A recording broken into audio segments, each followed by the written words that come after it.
Muito bem, meus alunos. Vamos dar continuidade à nossa aula. Na aula de hoje, nós vamos começar a abordar alguns indicadores que são utilizados para mensurar a situação fiscal do governo. Ou seja, nós vamos trabalhar com diferentes indicadores que nos possibilitam verificar, realizar uma análise da situação do governo, se ele está arrecadando mais do que ele gasta ou o contrário. Então, para isso nós vamos abordar nesta videoaula três conceitos. O conceito de déficit superávit primário, o conceito de déficit nominal e o conceito de déficit superávit operacional. Bom, então vamos lá, vamos começar. O que é o conceito de déficit de superávit primário? Então veja, o que nós temos que fazer daqui? Uma diferenciação entre a análise do período atual, do período corrente do governo e da sua situação histórica. Vejam o que nós temos aqui. Vamos de novo considerar um gráfico e analisar qual a situação do governo. Vamos imaginar o seguinte, que nós vamos analisar a situação deste governo neste período. Aqui no eixo X nós temos o eixo do tempo, de tal forma que este eixo nós podemos o segmentar em diferentes períodos. Em cada um destes períodos, o governo vai apresentar determinada situação fiscal. Em alguns períodos, ele vai gastar mais do que ele ganha, em outros períodos, ele vai gastar menos do que ele ganha. Qual que é a consequência disso tudo? Ao longo do tempo, este nosso governo vai apresentar uma determinada evolução dos seus gastos, uma determinada evolução da sua situação. Em outras palavras, pode ser que este governo se endivide, ou seja, que ele gaste mais do que ele arrecada. Por outro lado, pode ser que ele arrecade mais do que ele gasta. Então vejam o que nós temos que considerar. Que dependendo da evolução do governo em cada período, vejam, por exemplo aqui, vamos destacar deste ponto, colocar em verde, justamente para enfatizar o fato que nós vamos analisar a situação deste governo neste período.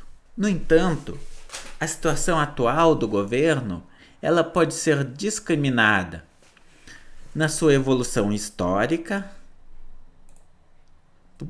Por exemplo, nós podemos considerar que a situação histórica deste governo ela apresenta uma determinada evolução até que nós chegamos aqui no nosso período de análise.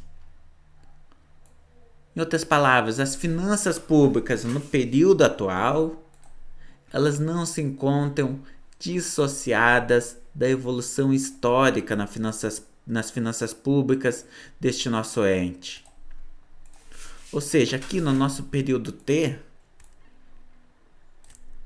o governo apresenta determinada situação, talvez ele gaste mais do que ele arrecade. Por outro lado, é possível que ele arrecade mais do que ele gaste. De tal forma que a nossa análise, no momento que nós formos construir diferentes indicadores, nós precisamos levar em consideração. Dependendo do indicador que nós construirmos, nós vamos atribuir maior importância para a análise específica do período T, específica da situação atual do governo, ou nós vamos olhar, inclusive, para a situação histórica. Por exemplo, aqui, o que nós temos?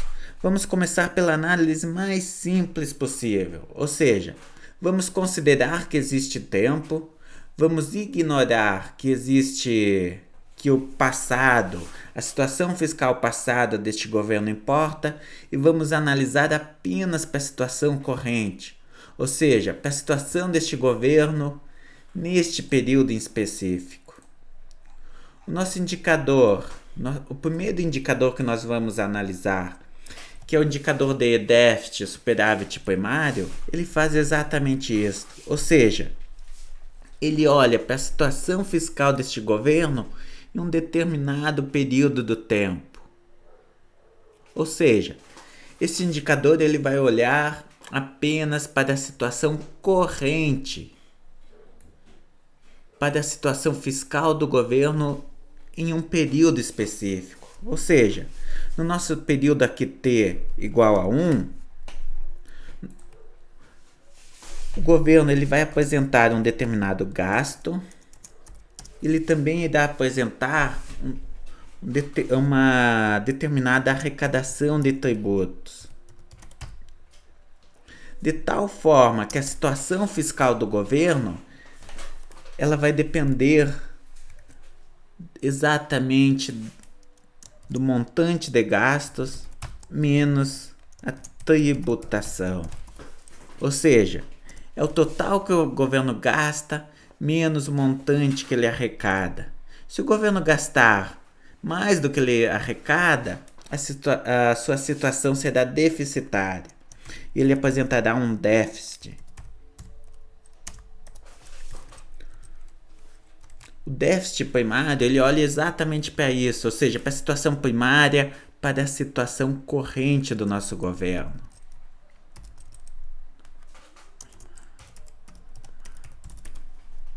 Então vejam aqui, aqui nós estamos olhando apenas para a situação do governo no período T. A análise do comportamento do gasto e do comportamento da tributação pode nos levar a duas situações distintas. Na verdade, três situações distintas. Primeira situação: o gasto é maior do que a tributação. Ou seja, este governo, no período atual, ele gastou mais do que ele arrecadou. Neste caso, nós temos um déficit primário. Ou seja, a situação corrente deste governo ela foi negativa. Até vou destacar aqui em vermelho, indicando que a situação fiscal corrente deste governo, simplesmente as contas não fecharam. Este governo ele gastou mais do que ele arrecadou, de tal forma que no próximo período, nos próximos períodos, ele terá que compensar de alguma forma esse fato. Segunda situação possível: os gastos são iguais à tributação. Neste caso específico, significa que o governo ele gastou exatamente a mesma quantidade que ele conseguiu arrecadar. E nessa situação, o governo ele permanecerá numa situação de equilíbrio, ou seja, a situação dele não é nem superavitária, nem deficitária. Por fim, a terceira possibilidade, a terceira situação possível é identificado quando a tributação, ou seja, o montante de arrecadação obtida pelo governo é maior do que o montante gasto por este governo. Ou seja, neste período específico, o governo ele arrecadou o total de recursos obtidos com a tributação foi superior ao montante gasto. E com isso, nós temos uma situação de superávit.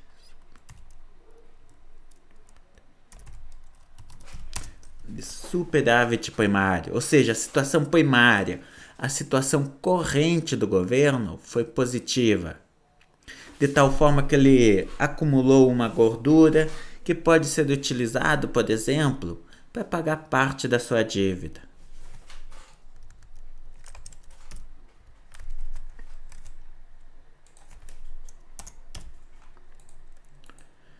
Ou seja, neste período o governo ele ficou no azul.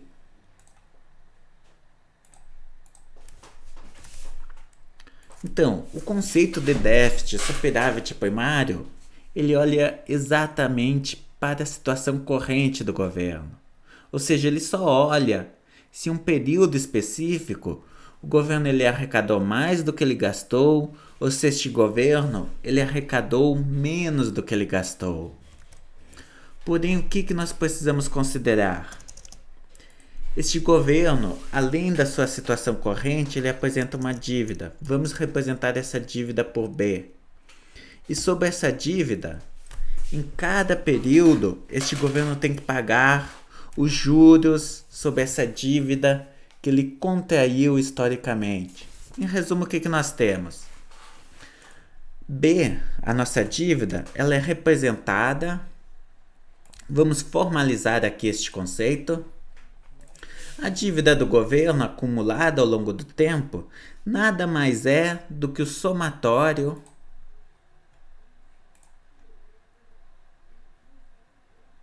da sua situação fiscal ao longo do tempo. Então, se nós pegarmos dt igual a zero até t igual a n, sendo n o período atual, n é igual ao período atual, t representa o tempo. Então, se nós fizermos o somatório do gasto do governo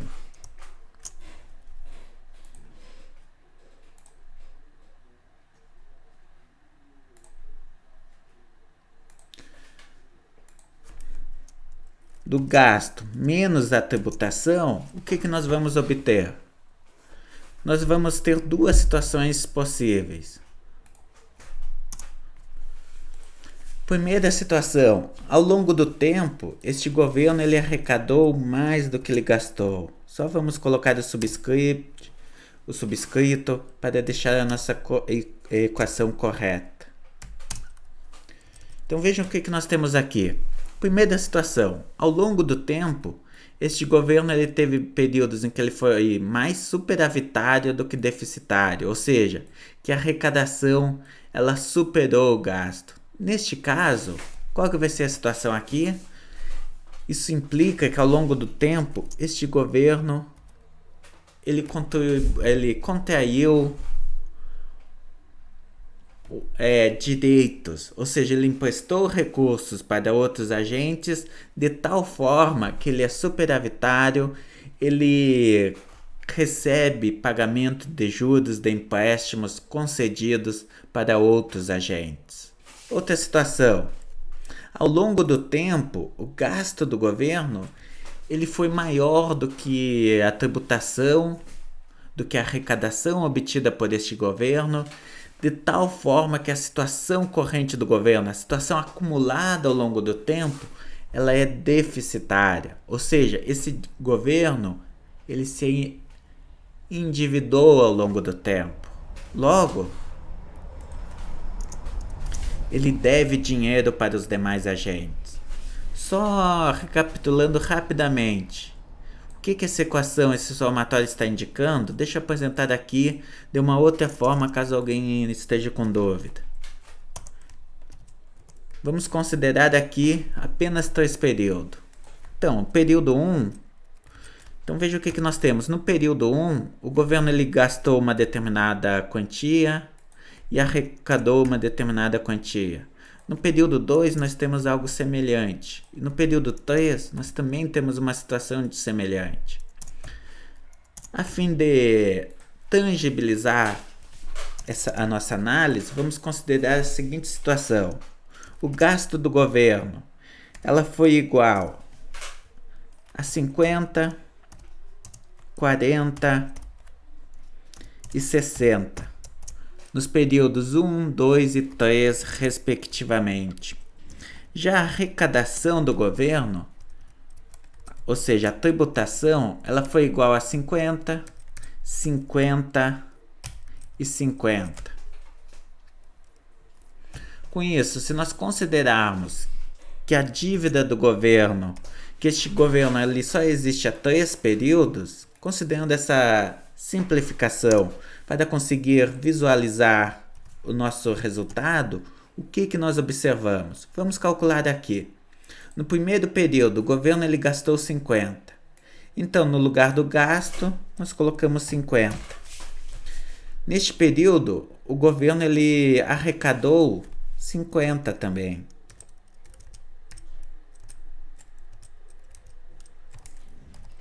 Segundo período, o governo ele gasta 40. Então, 40 menos a arrecadação do governo neste período, o total de tributos, de arrecadação obtida com tributos foi de 50. E terceiro período, melhor dizendo, o governo ele gasta 60 e ele arrecada 50. Então veja o que nós temos. Qual que é a situação do governo no primeiro período? Ele teve um déficit primário ou um superávit primário? O que nós observamos? No primeiro período, o gasto ele foi igual à tributação. Ou seja, o governo ele não contraiu um déficit, mas ele também não contraiu um superávit. Ou seja, aqui no primeiro período nós temos 0. 50 menos 50 dá 0. No segundo período, o gasto ele foi menor do que a tributação. 40 menos 50 menos 10, de tal forma que a dívida do governo no segundo período foi de menos 10, ou seja, o governo ele contraiu uma obrigação, um direito com os demais agentes, melhor dizendo. E por fim, no terceiro período, o que houve? Este governo ele gastou mais do que ele arrecadou ou ele arrecadou mais do que ele gastou? Em outras palavras, esse governo apresentou um superávit primário ou um déficit primário neste período. O que nós observamos? No terceiro período, o gasto ele foi maior do que a tributação. Por quê? Porque o governo gastou 60 e ele arrecadou apenas 50. Com isso, a situação fiscal deste período vai resultar em uma situação negativa de 10, ou seja, um déficit de 10. De tal forma que a dívida do governo ao longo dos 3 períodos vai ser de quantos? 0. Menos 10 mais 10. Primeiro período, o segundo período ele foi superavitário, o terceiro deficitário. De tal forma que a situação atual é 0. Ou seja, esse governo, como que em alguns períodos ele teve as suas contas que permaneceram equilibradas, em outros períodos ele foi superavitário, em outros períodos ele foi deficitário, a sua dívida total é 0, justamente porque os períodos em que ele foi superavitário contrabalançaram os períodos em que ele foi deficitário. Então veja o que nós temos aqui. Este exemplo ele permite, por um lado, a fixação do conceito de déficit e de superávit, e ele também ajuda a entender o modo como que surge o endividamento público. Ou seja, o endividamento acumulado ao longo do tempo, ele é o resultado do somatório da situação fiscal deste país, deste município, deste estado, em cada período. Ou seja, se nós pegarmos a situação fiscal de cada período, somarmos, nós vamos obter a dívida, o nível de endividamento total do governo. Claro, o que eu preciso enfatizar? Este exemplo, ele está considerando a situação extrema e simplista de que esse governo ele não precisa pagar taxa de juros. Nós fizemos essa hipótese justamente para facilitar o nosso cálculo. No entanto, na realidade, o que nós sabemos? A situação fiscal do governo, ela depende, portanto, de 2 fatores. Primeiro fator, da situação atual, ou seja, da situação corrente, se o governo ele gastou mais do que ele arrecadou ou se ele gastou menos do que ele arrecadou. Então veja o que nós temos. O déficit nominal, a situação nominal do governo, depende se ele obteve um déficit ou um superávit no período corrente, mas também depende de um segundo termo, ou seja, depende tanto da situação corrente quanto da situação contraída historicamente. O que é esse segundo termo?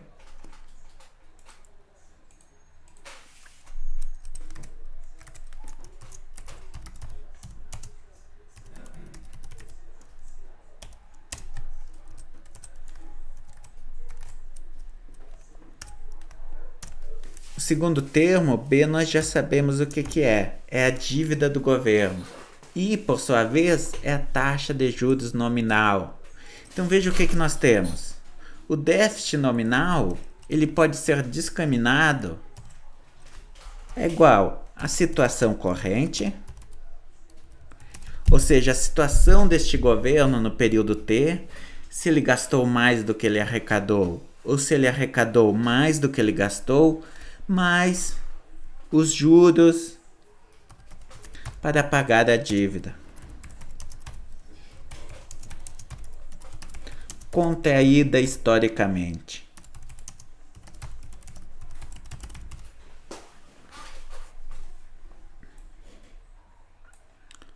Portanto que, quando que nós vamos olhar para a situação fiscal do governo, se ele está sendo superavitário ou se ele está sendo deficitário, nós devemos olhar para a situação corrente, nós devemos ver se o governo está gastando mais do que ele está arrecadando, ou se ele está arrecadando mais do que ele está gastando, porém nós não devemos olhar apenas para isso.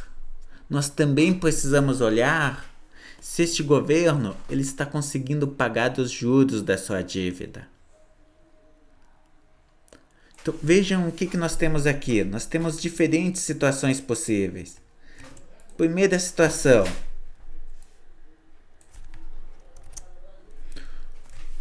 O governo, vamos imaginar o seguinte, para simplificar, nós vamos imaginar que em todos os períodos,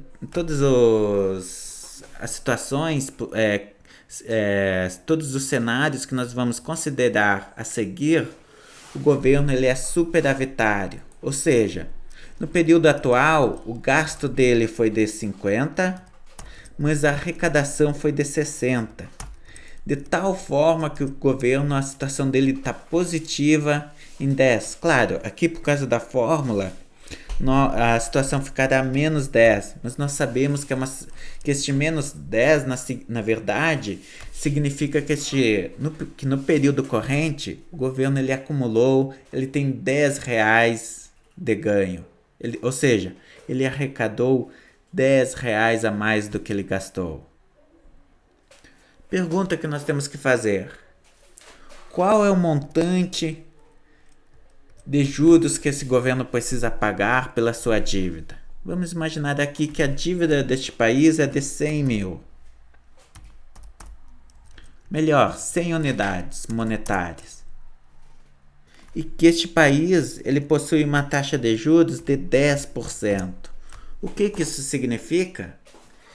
Significa que no período atual, 100 vezes 10% dá 10. Em outras palavras, no período atual, o governo ele tem uma arrecadação, a situação corrente dele é positiva, ele tem um superávit de 10, mas ele precisa pagar uma dívida. Ele precisa pagar dos juros da sua dívida contraída historicamente, sendo que esses juros são exatamente de R$10. Ou seja, apesar da situação corrente deste governo ser positiva, apesar deste governo ter arrecadado mais do que ele gastou, todo o superávit primário obtido precisou ser utilizado no pagamento dos juros da sua dívida, de tal forma que a situação nominal do governo é zero. Neste caso aqui, o que nós temos neste primeiro exemplo? Situação primária.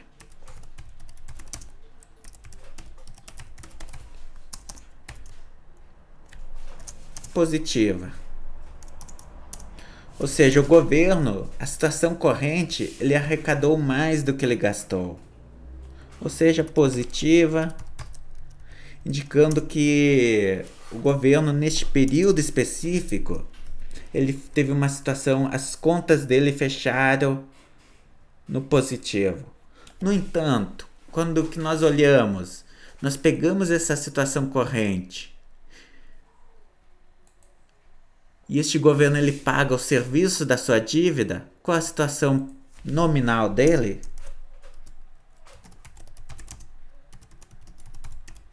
O que nós descobrimos?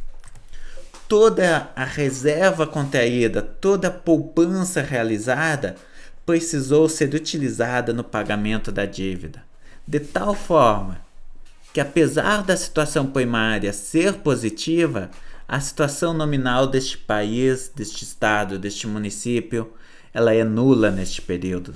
Zero, ou seja, nula. Vamos considerar uma segunda situação. E se a taxa de juros deste país, em vez de 10%, ela se elevar para 15%?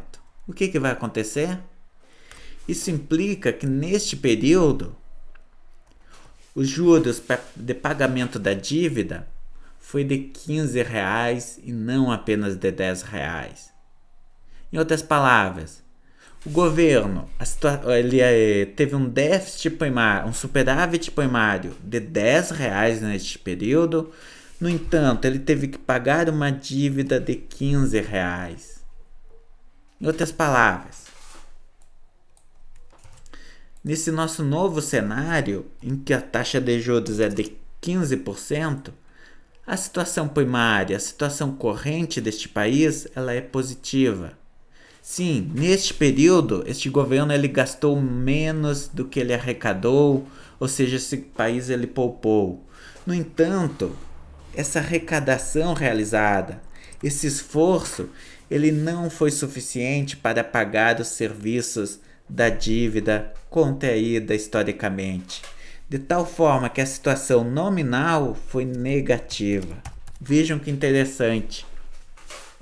O fato de um país ter uma situação corrente positiva, ou seja, de um país ter arrecadado mais do que ele gastou, não implica necessariamente que a situação final, a situação nominal deste país seja positiva. E claro, por fim, não menos importante, nós podemos considerar um terceiro cenário no qual a taxa de juros deste país é de apenas 5%. Nessa situação, o que vai acontecer? Agora, como que a taxa de juros é de apenas 5%, os juros pagos sobre a dívida, R$100 de dívida vezes 5%, R$5. Ou seja, no período atual, o governo ele fez uma economia de R$10 e ele precisou pagar um serviço da dívida. Teve que pagar R$5 de juros. Qual a implicação que isso tem? Que isso gera? A situação primária deste país é positiva e a situação nominal ela também é positiva. Ou seja, a economia feita por este país, o esforço feito no período presente, no período corrente, foi maior do que a necessidade de pagamento de juros, de tal forma que tanto a situação primária quanto a situação nominal são positivas. Então, até agora nós vimos dois conceitos. O conceito de déficit e superávit primário e o conceito de déficit superávit nominal. Porém, nós precisamos olhar para um terceiro conceito, o conceito de déficit operacional. Vejam o que nós temos aqui. Até agora, nós olhamos apenas para a nossa taxa de juros nominal, ou seja, I. Vamos nomear aqui, vamos dar nomes para os bois. I é igual à nossa taxa de juros nominal.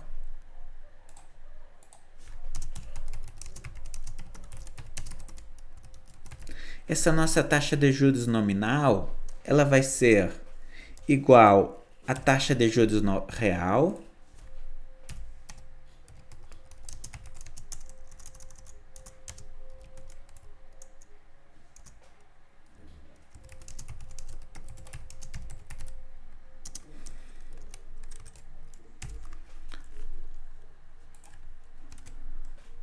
mais a inflação.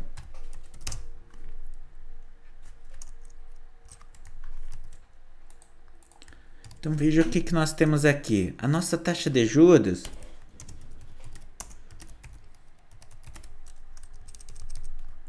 nominal, na verdade, ela é igual à taxa de juros real mais a inflação. Por quê? Vamos imaginar a seguinte situação.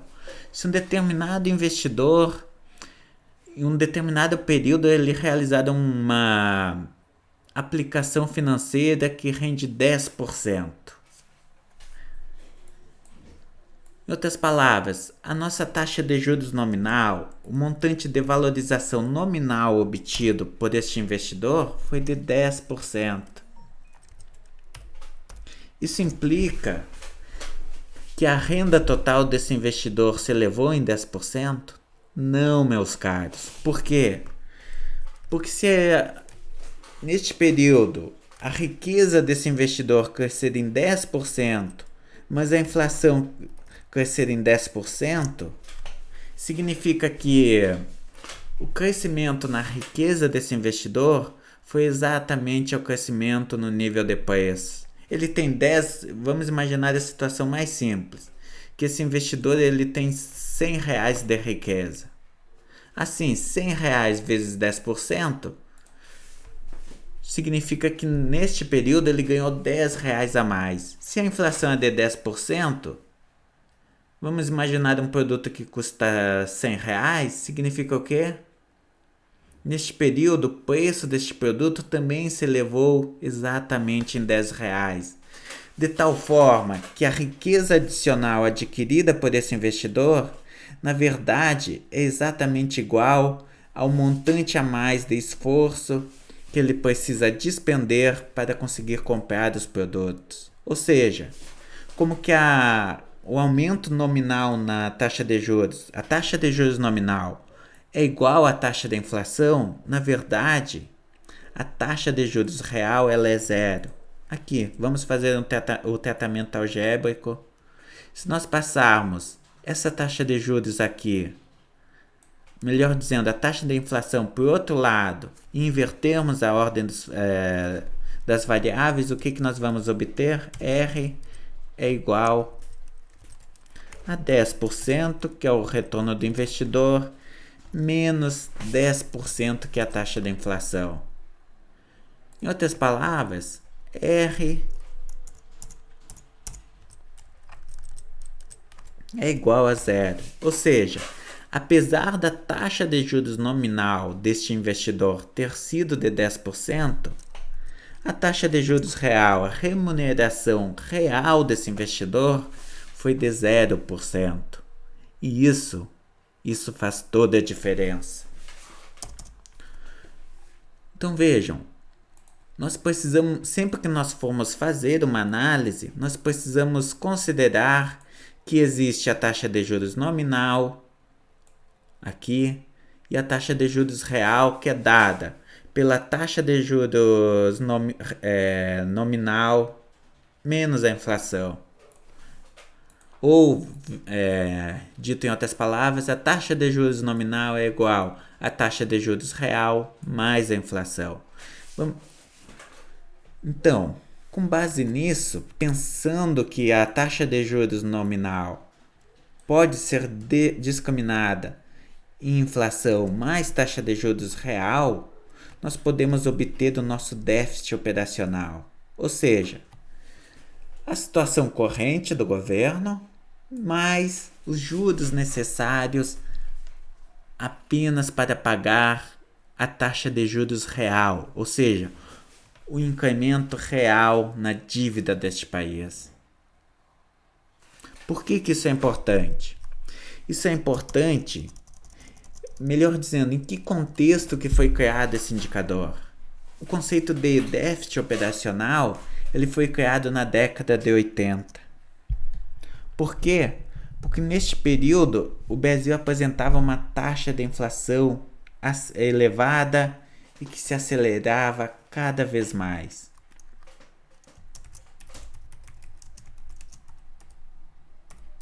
Então vejam o que nós temos aqui. Se a nossa taxa de inflação ela é crescente e ela se encontra se acelerando, qual que é a implicação que tem esse indicador? O indicador de déficit nominal? Vamos discriminar a nossa taxa de juros nominal. Conforme nós sabemos, a taxa de juros nominal é igual à taxa de juros real mais a inflação. Só que vejam o que nós temos aqui. Nós nos encontramos num país que a taxa de inflação ela é crescente. A cada período, essa taxa de inflação ela está se acelerando mais. Se no período 1 a taxa de inflação é de 5%,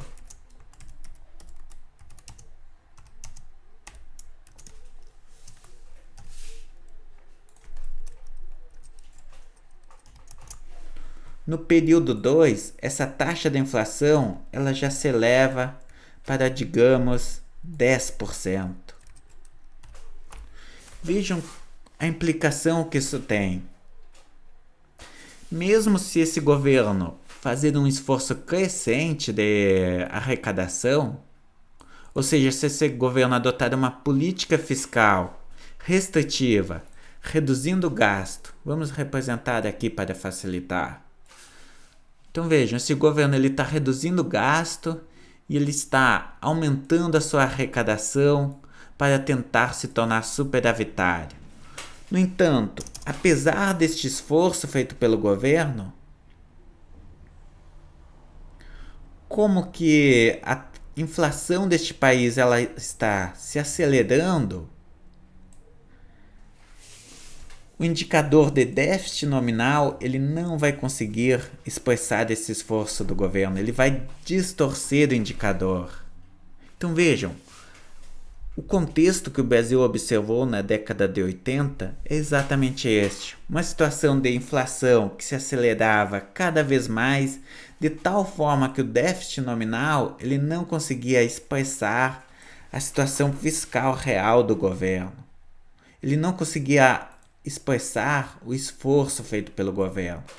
Após muitas tentativas com o FMI, o Brasil conseguiu expurgar o efeito da inflação do cálculo da situação fiscal do governo. Em outras palavras, em vez de olhar para a taxa de juros nominal, foi criado um novo indicador que olha apenas para a taxa de juros real. Esse indicador foi denominado de déficit operacional.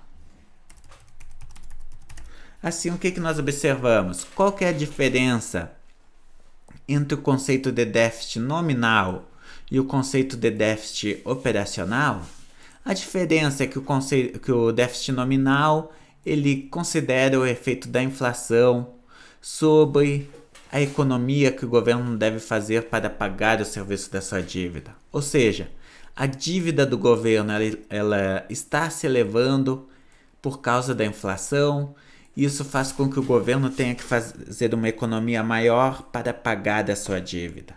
Por outro lado, o déficit operacional ele simplesmente expurga o efeito da inflação.